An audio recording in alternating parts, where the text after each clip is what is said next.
I said to the band one day, I said, you know, I want to do a solo album. And they said, well, Tony said to me, well, we're a band. I said, yeah, but I'd like to do something on my own, you know.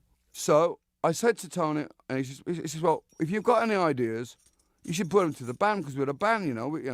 It'd be great if I come up with something and didn't give it to you guys. And then I said, oh, fair enough, then okay. What do you think about this? Don't like it. What do you think about this? Don't like it. What do you think about this? Don't like it. What do you think about this? And so on. No, I didn't like anything. So the last album I did with Sabbath was Never Say Die, and it was the worst piece of work that I've ever had anything to do with. I'm ashamed of that album. I think it was disgusting. They did 2 albums after Sabotage, and you could clearly see they were a band falling apart. Drugged up to the max. The drugs had just taken over the band. I think we all felt that, you know, that we'd lost our edge. We weren't working class backstreet kids anymore. Gone as far as he could in that particular lineup. Ozzy just didn't want to do it anymore. He was asleep on the couch, and I said, I need to talk to you. There's some stuff going on. And said, it's me, isn't it? It's about me. And I went, yeah, it's about that. And he wasn't happy, I don't think. He was doing too much of everything. As we all were, but some people can handle it better than others, and he couldn't handle it. It was me that actually says to him, you know, Oz, we're going to move on. We're going to move on without you. It broke my heart.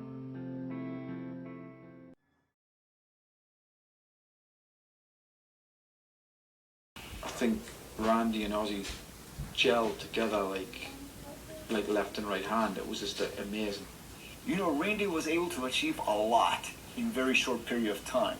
And a lot of it was due to Ozzy's mentorship. Blizzard of Oz and Dire of a Madman, and all they were ideas that I'd had, which I couldn't musically put across to Black Sabbath, because they wouldn't never give me the time of day to try and explain myself. Whereas Randy Rhoads came along and he was patient, and we spent hours and hours. Randy, on behalf of the over 500,000 readers of Guitar Player magazine in the U.S. and in 70 countries throughout the world, I'd like to present you with the 1981 Best New Talent Award. Congratulations. Thank you.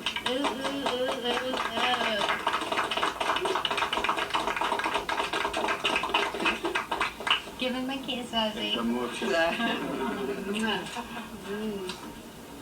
I've got a lot of work to do, and it makes you realize there's a lot of responsibility. And this tour, I want to really get myself together and work hard, you know, because I'm really proud and honored, and I don't want to stop here, you know.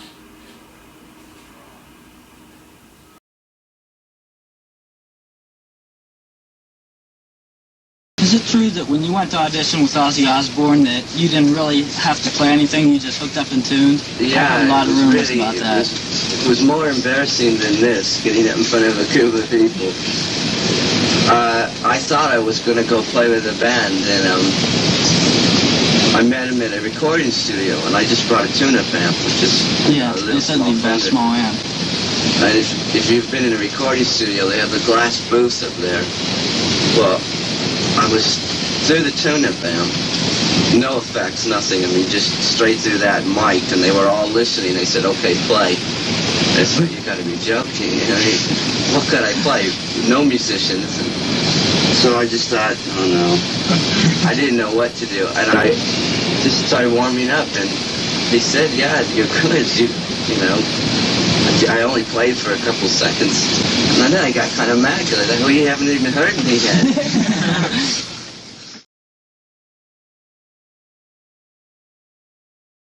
When you write your songs, do you all get together, like all 4 members of the band, write them, or do you work on the music by yourself and Ozzy works on lyrics?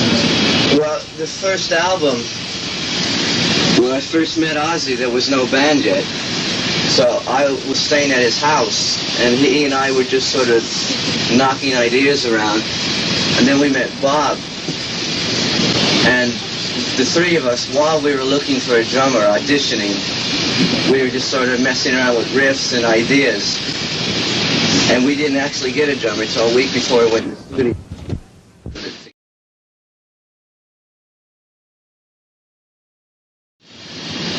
Mainly it's just sitting around with a tape recorder on and just keep keep at it, keep looking for ideas, and you'll finally come up with them. I mean, it takes a long time. It takes a few days before you come up with anything at all. But it's not really ever the whole band at once writings, because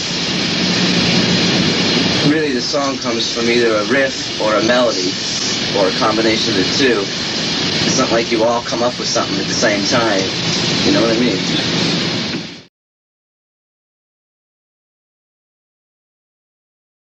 In a brand new interview with Rolling Stone, Bob Daisley spoke about the controversial 2002 re-recordings of the drum and bass parts on Ozzy Osbourne's classic first two solo albums, 1980's Blizzard of Oz and 1981's Diary of a Madman. Bob said, "To be honest with you, I thought it was pathetic. Someone sent me a copy of one of them, and I laughed. I thought, is this a joke? And it was 4 people being recorded in a room together. You can't change that.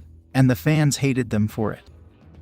Ozzy told the Pulse of Radio that he was against the idea of replacing the original tracks when he found out about it. "Believe me, it wasn't my doing," he said. "I mean, I didn't know that was being done. Because Sharon was fighting all the legal things that were going down at the time."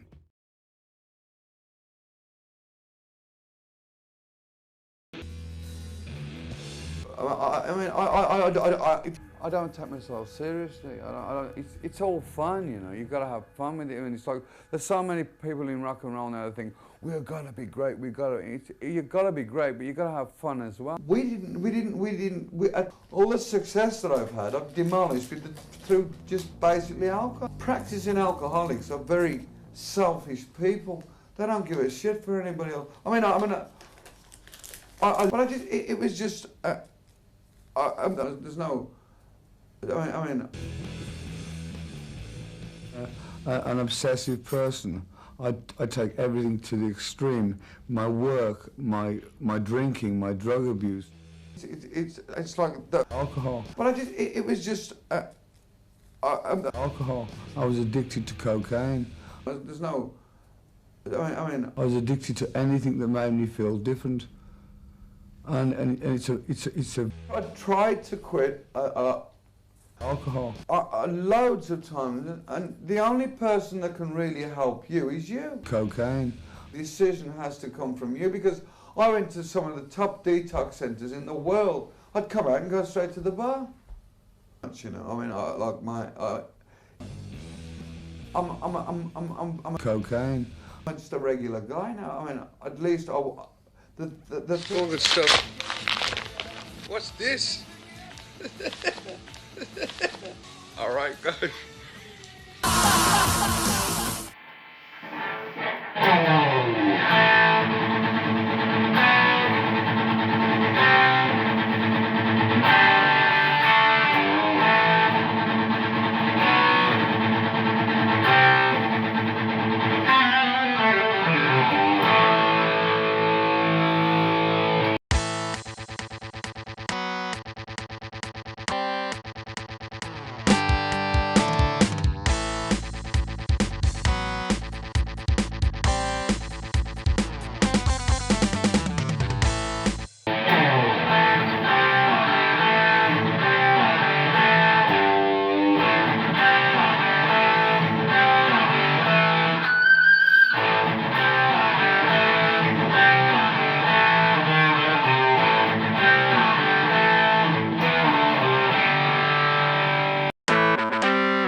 you know, I mean, like my,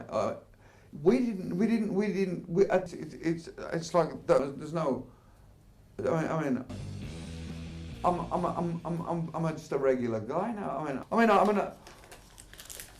At least but I just it was just cocaine.